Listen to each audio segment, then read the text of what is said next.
به نام خدا. سلام دوستان عزیزم، وقتتون بخیر باشه. پادکست صدای سکوت امروز رو با کتاب زیبایی در زمینه موفقیت، روانشناسی و حوزه کسب و کار شروع می‌کنیم. هوش مثبت‌نگر، مدیریت و مهندسی زندگی با هوش مثبت‌نگر، نوشته شیرزاد چمین و ترجمه شهاب کامکار هستش که چاپ اولش توسط نشر لیوسا در سال 1395 در تهران چاپ شده. ابتدا نوشته ای رو که در پشت جلد کتاب هست برای شما میخونم و سپس با هم کتاب رو شروع میکنیم. پروفسور شیرزاد چیمن در حال حاضر رئیس هیئت مدیره گروه CIT است که بزرگترین سازمان آموزش و تربیت مربی در جهان میباشد. در کلاس‌های تدریس عمومی و بسیار پرطرفدار خود، شیرزاد چمین روش‌های دستیابی به توانایی‌های بالقوه واقعی افراد در جهت کسب موفقیت‌های حرفه‌ای و نیز رسیدن به بهترین وجوه در زندگی شخصی را به همه نشان می‌دهد. مطالعات و پژوهش‌های مدرن و بسیار پیشرفته وی از وجود 10 خرابکار ذهنی پنهان در درون ما پرده برمی‌دارد. این خرابکاران ذهنی صدمات قابل توجهی به امکان دستیابی ما به توانایی‌های بالقوه واقعی‌مان وارد می‌کنند. با به کارگیری روش‌های مربوط به هوش مثبت‌نگر یا PQ شما هم می‌توانید رموز شکست دادن این دشمنان درونی را بیاموزید. در این کتاب کشف کنید که چگونه می‌توانید خرابکاران ذهنی اصلی خود را شناسایی کرده و بر آنها غلبه کنید. 2. میزان هوش مثبت‌نگر یا PQ خود و یا گروه خود را اندازه‌گیری کنید. 3. مغز خود را پرورش دهید و با اجرای بازی‌های قدرت ذهنی به 5 قدرت استفاده نشده خود دسترسی پیدا کنید. و 4. ابزار و روش‌های هوش مثبت‌نگر را برای افزایش هرچه بیشتر عملکرد و میزان بهره‌مندی و رضایت خود و گروه به کار بگیرید. خب با من همراه باشید که این کتاب رو شروع کنیم. تقدیم شده این کتاب برای نیما عزیزترین، پیشگفتار مترجم، معرفی کتاب و بخش‌های متنوع که شامل 6 بخش هستش که من عناوین رو براتون میخونم و پیشگفتار مترجم و معرفی کتاب رو شروع میکنم. بخش اول، هوش مثبت‌نگر و ضریب هوش مثبت‌نگر یا PQ چیست؟ فصل دوم، 3 راهکار برای افزایش PQ. بخش دوم، راهکار اول، خرابکاران ذهنی خود را تضعیف کنید. فصل 3، خودآزمایی در ارتباط با 10 خرابکار ذهنی. فصل 4، قاضی، سردسته خرابکاران ذهنی. بخش سوم، راهکار دوم، خرد خود را تقویت کنید. فصل 5، رویکرد خرد. فصل 6، 5 قدرت خرد. بخش 4، راهکار سوم، عضلات مغز PQ خود را بسازید. فصل 7، روش‌های آماده سازی مغز PQ. بخش 5، پیشرفت خود را چگونه بسنجید. فصل 8، رقم PQ و گرداب PQ. بخش 6، کاربردها. فصل 9، کاربردها در زندگی حرفه‌ای و شخصی. فصل 10، بررسی ویژه هدایت خودتان و گروه. فصل 11، بررسی ویژه تعمیق روابط از طریق تضاد. فصل 12، بررسی ویژه فروش، ایجاد انگیزه و متقاعد کردن. و فصل 13 هم جمع‌بندی شمای شکوهمند.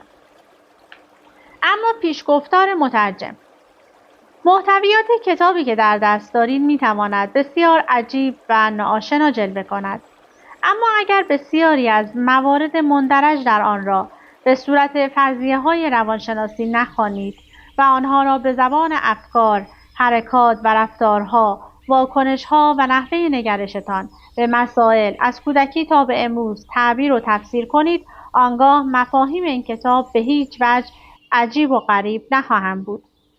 با اندک تعمقی در روابط فردی و شاید حتی مهمتر از آن در ساختار روابط اجتماعی امروزه، به ویژه در کشور خودمان که به پشتوانه تاریخی یک فرهنگ غنی علمی و ادبی چند هزار ساله را نیز به یدک می‌کشد، مطمئناً چشمان حقیقت بین شما هم در بسیاری از موارد هیچ اثری از علم و فرهنگ و حتی تعقل در رفتار ما نخواهد دید. در کنار این مهم، آموزه‌های دینی و نمونه‌هایی تکرار نشدنی همچون 14 معصوم، دین مبین اسلام و سایر پیامبران و اولیای الهی که سلام و درود بر همه آنها باد را نیز در نظر بیاورید و آنگاه خواهید دید که سؤال بسیار ابتدایی اما با ابعادی غیر قابل تصور این خواهد بود که با وجود این همه نمونه و آموزه‌های گفتاری و رفتاری آنها چرا و چگونه ما به اینجا رسیده‌ایم؟ تصور می‌کنم بخش عمده‌ای از پاسخ این سوال ذهن ما باشد، ذهنی که می‌تواند در معرض هجوم و تاراج خرابکاران قرار بگیرد یا قرار نگیرد. آنچه مسلم است اندیشه درست و به دنبال آن رفتار درست مستلزم برخورداری از یک ذهنیت درست است. سوای آنچه ممکن است من و شما در مورد محتویات این کتاب فکر کنیم، فرض بر این است که کسی با ذهنیت درست مخالفتی ندارد و نیز اینکه رسیدن به ذهنیت درست برای همه به جز ائمه معصومین و سایر اولیای خداوند امری کاملا اکتسابی است. اگر اندکی در نمونه‌های فکری و رفتاری خرابکاران ذهنی تعمق کنید، خواهید دید که صرف نظر از دیدگاه‌های مدرن روانشناسی و جامعه شناسی، بسیاری از آن تفکرات و رفتارهای حاصل از آنها در چارچوب منکرات و حتی ممنوعات دینی ما قرار دارند. شک ندارم که کسانی که به راستی تفاوت درست و غلط و راه و بیراهه را ندانند بسیار معدود و کم شمارند، اما کسانی که به راه کاملا درست می‌روند هم به نسبت چندان فراوان نیستند. باز هم چرا؟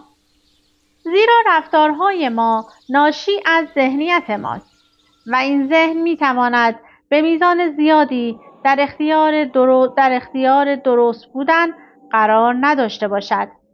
موضوع اصلی این کتاب هم همین است و همچنان که خواهید دید تمامی مفاد این کتاب بر مبنای پژوهش‌های گسترده علمی و عملی نگاشته شده است.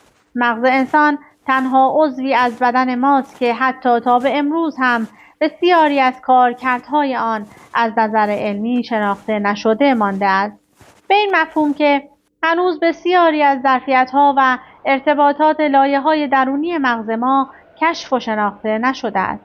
اما آنچه به قاطعیت میتوان گفت ناآگاه بودن ما از بسیاری موارد ذهنی خودمان است، همان مواردی که خودمان هم نمیدانیم که نمیدانیم. این کتاب کمکی است بی‌نظیر به همه ما برای شناسایی دانسته‌های غلطمان که زمینه‌ساز حرکت مثبت و رو به جلو، در اختیار گرفتن واقعی ذهن خویش، ظهور جوهره اصلی و درخشان انسانی ما و در یک کلام خوب شدن و خوب ماندن ما خواهد بود. اگر بر دانسته‌های غلط خود و مهمتر از آن بر ندانسته‌های خود پافشاری نکنیم، اتفاقات بسیار خوشایندی برای خودمان، عزیزان و نزدیکانمان و اجتماعمان رخ خواهد داد. بسیاری از مفاهیم این کتاب را میتوان در سخنان بزرگانی چون مولانا، حافظ، سعدی و بیشمار بزرگان دیگر نیز یافت. اما من در اینجا به ذکر 4 بیت از ابن یمین اکتفا میکنم که میتواند بسیار گویا باشد. آن کس که نداند و نداند که نداند، در جهل مرکب ابدالدهر بماند. آن کس که نداند و بداند که نداند، لنگان خرک خویش به منزل برساند. آن کس که بداند و نداند که بداند، آنگاه نماید که بس خفته نماند. آن کس که بداند و بداند که بداند، اسب شرف از گنبد گردون بجهاند. با عنایت به 4 بیت فوق گزینه انتخابی شما کدام است؟ خداوند خیر دهد انشاءالله. شهاب کامکار، تهران، بهار 1395. اما معرفی کتاب.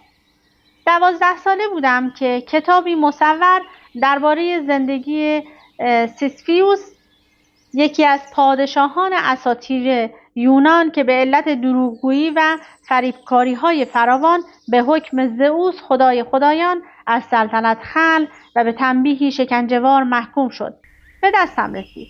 پادشاهی که با از دست دادن تاج و تخت خود تنبیه می‌شد. پس از خواندن این کتاب تا چندین هفته قادر نبودم تصویر او را از ذهنم پاک کنم. آن پادشاه سابق بینوا با درد و رنج و مشقت فراوان سنگی عظیم را به بالای تپه‌ای پرشیب هل می‌داد و فقط کمی پیش از رسیدن به بالای تپه شاهد برباد رفتن تلاش‌هایش می‌بود و آن سنگ عظیم را نظاره می‌کرد که به پایین تپه می‌غلتد. و این ماجرا بارها و بارها تکرار می‌شد. چه شکنجه‌ای! حتی تصور این وضعیت مرا افسرده و غمگین می‌کرد و گویی باری بر دوش من می‌نهاد. پس از سالها نظاره و تعمق در زندگی و امور خودم و دیگران توانستم تشخیص دهم که ما نیز در بسیاری از وجوه و جنبه‌های زندگی حاصلی چندان بهتر از سیسیفیوس به دست نمی‌آوریم. بسیاری از تلاش‌های ما برای بهبود یا ارتقای موفقیت یا شادیمان سرانجامی دقیقاً مشابه همان تخت سنگ عظیم دارد که همواره پیش از رسیدن به هدف به پایین تپه می‌غلتد. بیایید در این نکات اندیشه کنید. چرا اغلب تصمیمات ما برای سال نو سال پس از سال به تعویق می‌افتند یا اصولاً کنار گذاشته می‌شوند؟ چرا بیشتر کسانی که به پرهیز غذایی رو می‌آورند در عملکرد خود دچار افت و خیز می‌شوند یا ناچارند از نو شروع کنند؟ چرا آن ندای نگران و آزاردهنده‌ای که در ذهن ما طنین می‌اندازد کماکان باز می‌گردد و در زمانی که می‌خواهیم بخوابیم به آزار و شکنجه ما می‌پردازد؟ چرا خوشی‌های بزرگ ناشی از دستیابی به اهدافی که تصور می‌کردیم موجب شادی همیشگی ما خواهند شد؟ اینچنین زودگذر و ناپایدارند؟ چرا مهارت‌های جدید رهبری که بر اثر آموزش در محیط کار کسب می‌شوند ماندگار نبوده و به سرعت با همان عادات قدیمی جایگزین می‌شوند؟ چرا گردهمایی‌های پرهزینه برای تشکیل یک تیم کارآمد در نهایت فقط به نوسانی جزئی در انسجام و عملکرد گروهی منجر می‌شوند؟ در واقع ما همچون سیسیفیوس در حال تنبیه و شکنجه شدن هستیم. اما نکته اصلی ماجرا این است که این شکنجه‌ها را خودمان اعمال می‌کنیم. بسیاری از تلاش‌های ما برای ارتقاء میزان موفقیت یا شادیمان به این دلیل با شکست مواجه می‌شود که خودمان در آنها کارشکنی و خرابکاری می‌کنیم. یا دقیق‌تر بگوییم ذهن ما به کارشکنی و خرابکاری در تلاش‌های ما می‌پردازد. ذهن شما بهترین دوست شماست، اما در عین حال بدترین و خطرناکترین دشمن شما هم هست. خرابکاران ناپیدا در درون ذهن شما باعث و بانی اغلب واپسماندگی‌ها و شکست‌هایتان هستند، بی آنکه از وجود آنها آگاهی کامل داشته باشید. عملکرد این خرابکاران عواقبی عظیم در پی دارد. فقط حدود 20% افراد یا گروه‌ها موفق می‌شوند توان بالقوه حقیقی خود را شکوفا کنند. بقیه ما بخش عمده‌ای از زمان و انرژی حیاتی خود را با اجرای نقش سیسیفیوس به هدر می‌دهیم. با به کارگیری هوش مثبت‌نگر شما خواهید توانست آن درصد از زمانهایی را که ذهنتان در عوض خدمت به شما در حال کارشکنی در امور شماست اندازه بگیرید و متعاقباً مثبت‌نگری و به خدمتگیری ذهنتان را به میزان قابل توجهی افزایش دهید. این کار معادله قدرت در درون ذهن شما را برای همیشه تغییر خواهد داد، به نحوی که خواهید توانست بیش از پیش به آن ظرفیت‌های بالقوه عمدتاً به کار گرفته نشده خود دسترسی یابید و در عین حال به دیگران نیز کمک کنید که همین کار را انجام دهند. ذهن یا هوش مثبت‌نگر نهایتاً به عمل و نتیجه مربوط می شود. ابزار و روش‌های مورد استفاده در این راه حاصل ترکیبی از بهترین تجربیات در علم اعصاب شناسی، علوم سازمانی، روانشناسی مثبت و آموزش فعال بودن دو جانبه است. آموزش فعال بودن دو جانبه یعنی آموزش ایجاد تعادل بین بودن being و انجام دادن doing به مفهوم ایجاد ارتباط و تعادل بین ذهن آگاه بودن و اقدام متحورانه یا انجام دادن که به ایجاد محیطی منجر خواهد شد که همه افراد در آن عمیقاً رضایتمند و با یکدیگر در ارتباط مثبت باشند و در هر کاری که اهمیت دارد موفق شوند. من این ابزار را در طول سالها ابتدا از طریق تجربیات شخصی به عنوان رئیس کل عملیات اجرایی دو شرکت بزرگ و به دنبال آن از طریق آموزش صدها مدیر کل دیگر، تیم‌های ارشد عملیاتی آنها و حتی در برخی موارد خانواده آنها صیقل داده و کامل کردم.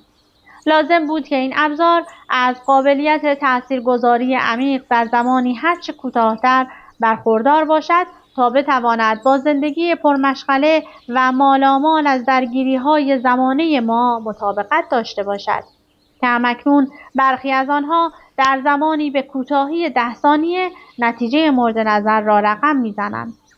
از شما می‌خواهم توقعات بسیاری در مورد آنچه این کتاب آیدتان خواهد کرد داشته باشید. همه داستان‌هایی که در این کتاب خواهید خواند اگرچه به منظور اختصار و شفافیت بیشتر به نحوی ساده روایت شده‌اند، اما بر تجربیات واقعی مراجعان من مبتنی هستند. اگر تجربیات کسانی که پیش از شما در این راه گام نهاده‌اند مشخصه‌ای برای نتیجه گیری و قضاوت باشد، میتوان ادعا کرد که محتویات این کتاب نه تنها از قدرت تغییر دادن زندگی شما برخوردار است، بلکه میتواند عاملی تغییر دهنده در عملکرد گروه یا سازمان شما نیز باشد. درخواست من از شما این است که به هیچ چیزی کمتر از موارد مذکور رضایت ندهید. بخش اول، هوش مثبت‌نگر و ضریب هوش مثبت‌نگر یا PQ چیست؟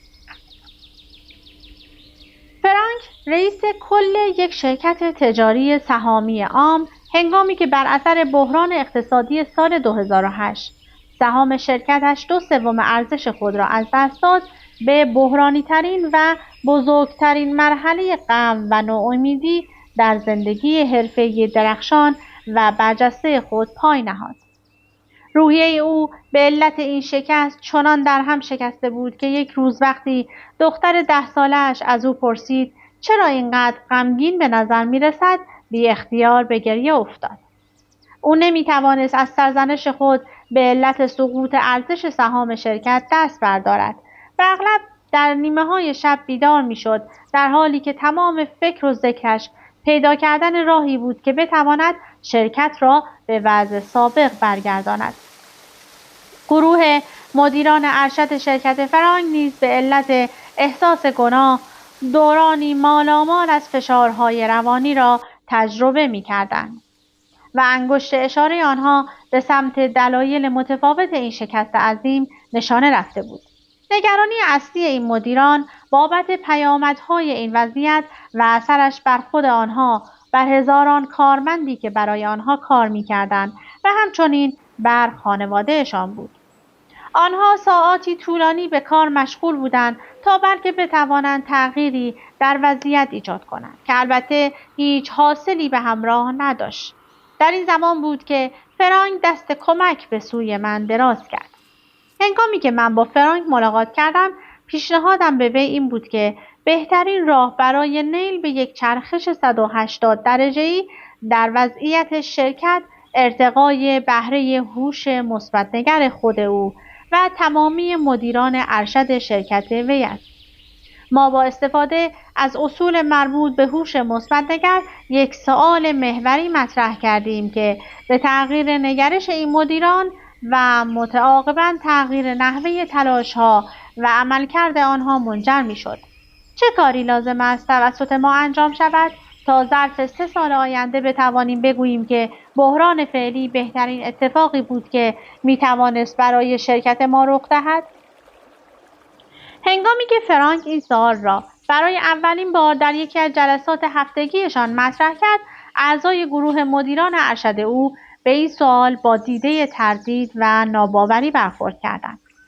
اما پس از اینکه فرانک در تمامی جلسات هفتگی بعد از آن همین سوال را تکرار کرد، به تدریج آن حالت دیرباوری اولیه کاهش یافت و اشتیاق و هیجان آنها بیشتر شد. با تفکر و تعمق در پرسشی که در برابرشان قرار گرفته بود و نیز با استفاده از بسیاری ابزارها و روش‌های مرتبط با هوش مثبت‌نگر، آنها موفق شدند ذهنیت خود را به طور کامل از نگرانی، ناامیدی، احساس گناه و از سرزنش خود به کنجکاوی، ابتکار و خلاقیت، شور و هیجان و اقدام مصمم و قاطع تغییر دهند. با توجه به این وضعیت روحی جدید، پیشبینی من این بود که آنها ظرف 1 سال خواهند توانست راهکاری کشف کنند که این شکست جمعی آنها را به فرصتی بزرگ تبدیل کند و آنان ظرف کمتر از 6 ماه به این مهم دست یافتند.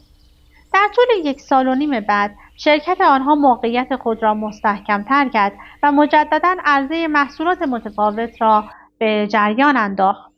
در طی این مدت ارزش سهام شرکت با رشدی تدریجی به جایگاه قبلی خود بازگشت. با گذشت هر ماه، فرانک و گروه مدیران ارشد او بیش از پیش به این امر معتقد می‌شدند که حتی در مقایسه با اوج موفقیت‌های قبلی، شرکت جدید آنها بسیار قدرتمندتر و موفق‌تر از شرکت سابقشان خواهد بود. در تماسی که اخیراً با فرانک داشتم، گزارش داد که احساس روزافزون شادی و آرامش او برایش بسیار ارزشمندتر از موفقیت‌های چشمگیر حرفه‌ای و مالی شرکت است. البته این واکنشی طبیعی است، زیرا ارتقای هوش مثبت‌نگر هم در زندگی شخصی و هم در زندگی حرفه‌ای تاثیرگذار خواهد بود. نکته‌ای که در نظر فرانک خیره کننده‌تر از سایر جنبه‌های تغییرات جلوه می‌کرد این بود که وقتی نهایتاً از این باور که شادمانی او منوط به موفقیت در حرفه‌اش است دست برداشت، موفقیت‌های بیشتر و بزرگتری نصیب وی شد. فصل 10 این کتاب به طور کامل به شرح اقدامات فرانک و گروه مدیرانش در جهت چرخش مثبت وضعیت شرکت اختصاص یافته است. هوش مثبت‌نگر و بهره آن PQ چیست؟ همچنان که پیش از این عنوان کردم، ذهن شما در عین حال که بهترین دوست شماست، بدترین دشمن شما نیز هست. با هوش مثبت‌نگر می‌توان قدرت نسبی این دو وضعیت ذهن را در مقایسه با یکدیگر اندازه گرفت. هر اندازه که بهره هوش مثبت‌نگر بیشتر باشد، به این مفهوم است که ذهن بیشتر به عنوان دوست عمل می‌کند تا دشمن. بهره اندک از هوش مثبت‌نگر هم به مفهوم عکس حالت مذکور است. در نتیجه هوش مثبت‌نگر و بهره آن نشان دهنده میزان احاطه و تسلط بر ذهن است و نیز اینکه ذهن تا چه اندازه در جهت بهترین منافع فرد عمل می‌کند. پس از آن نسبتاً به سادگی می‌توان دریافت که ضریب هوش مثبت‌نگر شما تعیین کننده میزان دستیابی واقعی به ظرفیت‌های بالقوه خودتان است. به عنوان مثال، وقتی ذهنتان به شما میگوید که باید خود را به بهترین نحو برای جلسه مهم فردا آماده کنید، به عنوان دوست شما عمل می‌کند. اما هنگامی که در ساعت 3 بامداد شما را از خواب بیدار می‌کند و با ایجاد نگرانی در مورد جلسه فردا شما را برای 100مین بار در چرخه بی‌حاصل اندیشیدن به عواقب متعدد و وخیم شکست احتمالی فردا قرار می‌دهد، قطعاً به عنوان دشمن شما عمل کرده است. در واقع ذهن شما در حال تولید نگرانی و اعمال شکنجه روحی بر شماست، بی آنکه جبرانی بر آن متصور باشد. هیچ دوستی چنین کاری با انسان نمی‌کند. PQ علامت اختصاری بهره هوش مثبت‌نگر است. عدد حاصل برای PQ حاصل یا بهره هوش مثبت‌نگر شماست که به صورت درصد یعنی رقمی بین 0 تا 100 نشان داده می شود. این عدد PQ در واقع نشان دهنده آن درصد از زمانهایی است که ذهن شما به عنوان دوست عمل می کند، نه دشمن. به کلام دیگر نشان دهنده آن درصد از زمانهایی است که ذهن شما در حال خدمت به شماست، نه کارشکنی و خرابکاری در امور شما. به عنوان مثال عدد 75 برای PQ به این مفهوم است که ذهن شما حدوداً در 75% اوقات در حال خدمت به شما و حدوداً در 25% اوقات در حال کارشکنی در امور شماست. آن مقاطع زمانی که ذهن شما در حالت خنثی یا بی‌طرف قرار دارد در محاسبه PQ منظور نمی شود.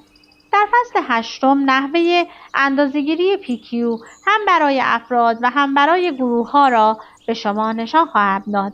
همچنین نتایج قاطع مطالعات و تحقیقاتی را در اختیار شما خواهم گذاشت که نشان می‌دهد عدد 75 برای PQ میزانی تعیین کننده و در واقع نقطه فراز یا فرود است. به این مفهوم که بالاتر از 75 شما عموماً از طریق تحرکات مثبت ذهنی خود در حال صعود در همه زمینه‌ها هستید و در پایین‌تر از 75 تحرکات منفی ذهنتان دائما در حال به زیر کشیدن شماست. رقم PQ در 80% افراد یا گروه‌ها پایین‌تر از 75 یا نقطه اصلی انتقالی است. به همین دلیل است که 80% افراد یا گروه‌ها قادر نیستند به توان‌های بالقوه واقعی خود برای رسیدن به موفقیت‌های حرفه‌ای و شادمانی در زندگی شخصی دست یابند. با مراجعه به پایگاه اطلاع رسانی positiveIntelligence.com می توانید میزان PQ خود یا گروهتان را اندازه بگیرید. شواهد پژوهشی بر اساس تحقیقات گسترده و پیشرفته فعلی در زمینه‌های علوم اعصاب، علوم سازمانی و هوش مثبت‌نگر، اصول و مبانی هوش مثبت‌نگر و همچنین ارتباط مستقیم بین ضریب آن PQ با عملکرد حرفه‌ای و شاد بودن مستند و معتبر شناخته شده است.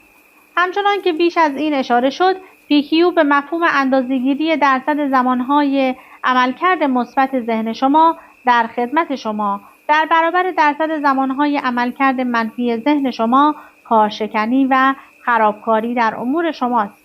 اگرچه محققان مختلف روش‌های متفاوتی را برای پیگیری عملکرد مثبت ذهن و اندازه‌گیری نسبت عملکرد مثبت به عملکرد منفی آن مورد استفاده قرار دادند، اما نتایج به دست آمده به نحو چشمگیری یکسان و پایدار بودند.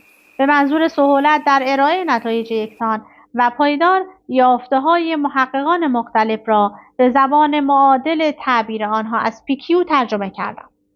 1. در تجزیه و تحلیل بیش از 200 تحقیق علمی متفاوت که طی آنها بیش از 275,000 نفر مورد آزمایش قرار گرفتند، این نتیجه به دست آمد که بالاتر بودن رقم PQ در افراد به دریافت حقوق بیشتر و همچنین موفقیت بیشتر در زمینه‌های شغلی، زندگی زناشویی، بهداشت و تندرستی، روابط اجتماعی، روابط دوستانه و خلاقیت منجر می‌شود. 2. میزان فروش فروشندگانی که از PQ بالاتری برخوردارند 37% بیشتر از فروشندگان با PQ پایین‌تر است. 3. مذاکره کنندگانی که PQ بالاتری دارند موفقیت‌های بیشتری در کسب امتیازات، عقد قرارداد و خلق روابط حرفه‌ای آتی به عنوان بخشی از مفاد قراردادی که در حال مذاکره آن هستند به دست می‌آورند. 4.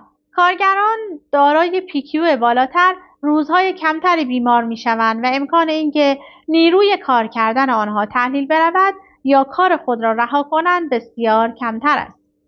5. پزشکانی که رقم PQ آنها افزایش یافته است 17% سریعتر از سایر همکاران خود به یک تشخیص پزشکی دقیق می‌رسند. 6. دانش آموزانی که PQ آنها ارتقا یافته به نحوی قابل توجه عملکرد بهتری در امتحانات ریاضی دارند. 7. مدیران اجرایی دارای PQ بالاتر بیشتر و بهتر موفق به رهبری گروه‌های شاداب و سرزنده‌ای می‌شوند که همواره گزارش می‌دهند وضعیت و شرایط محیط کارشان به نحوی است که آنها را به سوی عملکردهای بهتر و بالاتر هدایت می‌کند. 8. گروه‌های اجرایی پروژه‌هایی که مدیری با PQ بالاتر دارند در شرایط برابر به طور میانگین به میزان 31% عملکرد بهتری نسبت به سایر گروه‌ها از خود به ثبت رساندند. 9. مدیرانی که از PQ بالاتری برخوردارند در تصمیم‌گیری‌های خود دقیق‌تر و عاقلانه‌تر عمل می‌کنند و نحوه مدیریت آنها نیز تلاش‌های لازم برای انجام کارها را کاهش می‌دهد. 10. مقایسه بین 60 گروه نشان داد که رقم PQ گروهی بزرگترین و مهمترین عامل پیشبینی دستاوردهای هر گروه است. 11. در نیروی دریایی ایالات متحده امریکا گروه‌هایی که فرماندهانی با PQ بالاتر رهبری آنان را به عهده دارند جوایز سالانه بیشتری بابت آمادگی و عملکرد مؤثر دریافت می‌کنند. گروه‌های تحت رهبری فرماندهانی با PQ پایین‌ترین درجات کارایی را نشان می‌دهند. پژوهش‌های جدید و پیشرفته در روانشناسی و علوم اعصاب این باور رایج و عمومی که ما باید به شدت کار کنیم تا بتوانیم موفق شویم تا در نتیجه بتوانیم شاد باشیم را وارونه و بی‌اعتبار کرده است. واقعیت این است که عاملی که باعث شادی بیشتر و عملکرد بهتر افراد می شود و در نتیجه به کسب موفقیت‌های بزرگتر می انجامد همانا ارتقاء نتایج PQ آنهاست. البته موفق بودن بدون شادمانی با PQ پایین امکان پذیر است، اما رسیدن به موفقیت‌های بزرگتر در کنار شادی‌های پایدار صرفاً از طریق افزایش PQ ممکن می شود. اضافه بر تأثیرات خارق‌العاده در زمینه عملکرد و شادمانی، PQ بالاتر به معنای واقعی کلمه می‌تواند تأثیراتی شگفت‌آور در تندرستی و طول عمر شما نیز داشته باشد. تحقیقات جدید نشان داده است که PQ بالاتر به ارتقاء کارایی دستگاه ایمنی بدن، کاهش میزان هورمون‌های مرتبط با فشارهای عصبی، کاهش فشار خون، کاهش دردهای جسمی، کاهش سرماخوردگی، خواب و استراحت بهتر نیز کاهش امکان ابتلا به فشار خون بالا، مرض قند و سکته مغزی منجر می شود. راهبه‌های کاتولیک که یادداشت‌های شخصی دهه 20 سالگیشان نشان دهنده PQ بالاتر آنهاست، حدوداً 10 سال بیشتر از سایر راهبه‌های همتای خود عمر کردند. PQ بالاتر می‌تواند به مفهوم واقعی کلمه عمر شما را افزایش دهد. امیدوارم تا همین اندازه که از این کتاب برای شما خوندم خوشتون اومده باشه و اگر دوست داشتید این کتاب رو بگیرید و مطالعهش کنید. از اینکه با من همراه بودید سپاسگزارم. تا وایس بعدی، خدا نگهدارتون.